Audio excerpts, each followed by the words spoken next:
தொடர்ந்து ஒரு 7 நாட்களாக நாங்களும் நம்முடைய அதிகாரிகளும் தொடர்ந்து பேசிக்கிட்டு தான் இருக்கோம். நம்முடைய தமிழ்நாட்டுடைய முதலமைச்சர் கூட நம்ம தொடர்ந்து நேற்று திருச்சியிலேருந்து வரும்போது கூட ஃப்ளைட்லேயே கேட்டாங்க, என்ன மகிழ்ச்சி என்ன முடிவு செய்ய போறீங்கன்னு கேட்டிருக்கிறாங்க. அவங்க சொல்லியிருக்கின்ற நம்ம தேர்தல் வாக்குறுதியை கொடுத்த அந்த இதை பற்றியும் எடுத்து நான் சொல்லியிருக்கிறேன். இன்றைக்கு இந்த பென்ஷன் சார்ந்து எங்களுடைய கமிட்டி மீட்டிங் 11 மணிக்கு முதலமைச்சர் வர சொல்லியிருக்காரு. அதில் குறிப்பாக அந்த கமிட்டி மீட்டிங் முடிஞ்ச கையோட இது சார்ந்தும் அவங்க கேட்கக்கூடியது என்ன, நாங்கள் இது சார்ந்து ஒரு இடைநிலை ஆசிரியர்கள் சார்ந்து நான் ஃபைனான்ஸ் டிபார்ட்மெண்ட்டில் பேசும்போது அவங்க ஒரு சில வாதத்தை எங்கிட்ட வச்சிருக்கிறாங்க. ஸோ அதை தெளிவுபடுத்துகின்ற விதமாக இன்றைக்கும் நாங்கள் சில கோரிக்கையை நாங்கள் வைக்க இருக்கின்றோம். ஸோ இந்த பென்ஷன் சார்ந்து இந்த கூட்டம் முடிந்ததுக்கு பிறகு கண்டிப்பாக தமிழ்நாட்டு முதலமைச்சர்கள் என்ன அறிவுறுத்துகிறாரோ அதன் தொடர்ச்சியாக நான் ஃபைனான்ஸ் மினிஸ்டரோடையும் அந்த ஃபைனான்ஸ் செக்ரட்டரியும் உட்காந்து பேசுகிறது சார்ந்து ஏதாச்சும் ஒரு நல்ல முடிவை எடுப்போம் என்ற நம்பிக்கை எனக்கு.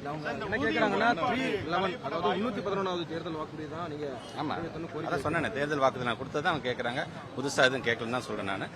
அது சார்ந்து தான் நாங்கள் சில விளக்கங்களை நாங்கள் ஃபைனான்ஸ் டிபார்ட்மெண்ட் சொல்லும்போது அவங்க எங்கள்கிட்ட சில கேள்விகளை கேட்டுக்கிறாங்க.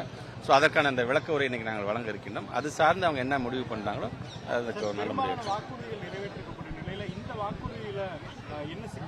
இல்ல சிக்கல் நிதிநிலைன்ட்டு இல்லை, அவங்க ஒரு குறிப்பிட்ட காலத்துக்கு முன்பாக அவங்க இந்த சம்பளத்தில் சேருவாங்க அப்படின்னு சொல்ல போக அது சார்ந்து அவங்களுக்கான பணியாணை வழங்கும் போது அடுத்த ஊதியக்குழு வரும்போது பொதுவாக ஒரு ஊதியக்குழுல ஹைக் இருக்கும். பட் அந்த ஊதியக்குழு அது கீழே அடி வாங்கிடுச்சு அது. ஸோ அவங்க அந்த அப்பாயின்மெண்ட் டயத்தில் அந்த சர்டிஃபிகேட் வெரிஃபிகேஷன் முடிக்கும் போது சொல்லப்பட்ட ஒரு சம்பளம் ஒன்றாக இருக்கிறது. ஊதியக்குழுக்கு அப்புறம் அப்பாயின்மெண்ட் ஆர்டர் கொடுக்கும்போது குறையும் போது இருக்கக்கூடிய ஸோ அந்த டிஃபரன்ஸ் தான் அவங்க கேட்குறாங்க. அதான் நம்ம சொல்லியிருக்கோம், கண்டிப்பாக நாங்கள் செஞ்சு தரோம்னு சொல்லியிருந்தோம். அது சார்ந்து அது மாதிரி எத்தனை பேர் அதில் பாதிக்கப்பட்டிருக்கிறார்கள், முத்தமிழர் கலைஞர் காலத்து சார்ந்திருக்க அந்த பத்திரிகை செய்திலாம் இப்போ நான் ஒரு 20 எடுத்து தான் நான் போகிறேன். நான் ஃபைனான்ஸ் டிபார்ட்மெண்ட்டில் உட்காந்து, ஏன்னா இதை அட்வொகேட் பண்ணுறது நானாக தான் இருக்கணும். ஏன்னா இது என் டிபார்ட்மெண்ட் சார்ந்து எங்களுடைய ஆசிரியர்கள் சார்ந்து நாங்கள் தான். ஏன்னா அவருடைய போராட்டம் என்பது ஏதோ ஒரு பத்திரிகை செய்தி மட்டும் இல்லை, அவருடைய உணர்வுகளை வெளிப்படுத்துகின்ற விதமாக அந்த வழி ஒரு துறையோட அமைச்சர் முறையில் எனக்கும் இருக்கின்றது. அதை பார்க்கும்பொழுது அதுக்கு நல்ல விடிவை ஏற்படுத்த வேண்டும் என்பதுதான் எங்களுடைய ஆசை. கண்டிப்பாக பொறுமையாக இருந்தாலும் அது கண்டிப்பாக நிறைவேற்றும் என்ற நம்பிக்கை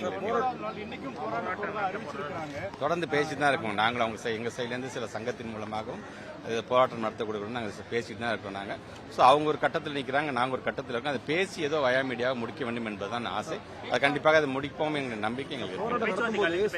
ஆசிரியர்கள் போலீசார் அராஜக முறையில் கைது செய்யப்படும்போது தாக்க முற்படுவதா ஒரு குற்றச்சாட்டு இருக்கு. ஒரு ஆசிரியருடைய கையும் முடிக்கப்பட்டதா புகார்கள் தெரிவிக்கிறாங்க.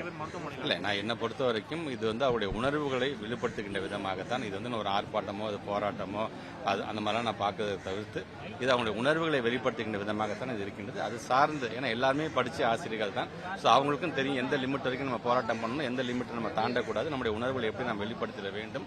ஏன்னா படித்தவர்கள் அவங்க இந்த நாட்டு மக்களுக்கு ஒரு முன்னுதாரணமாக இருக்கக்கூடியவர்களாகத்தான் அவங்களை பார்க்கணும். எது எப்படியாக இருந்தாலும் என்னுடைய குடும்ப உறுப்பினர்கள் கண்டிப்பாக கைவிட மாட்டேன் நம்பிக்கை எனக்கு இருக்கின்றது. கைவிட மாட்டேன் நான்.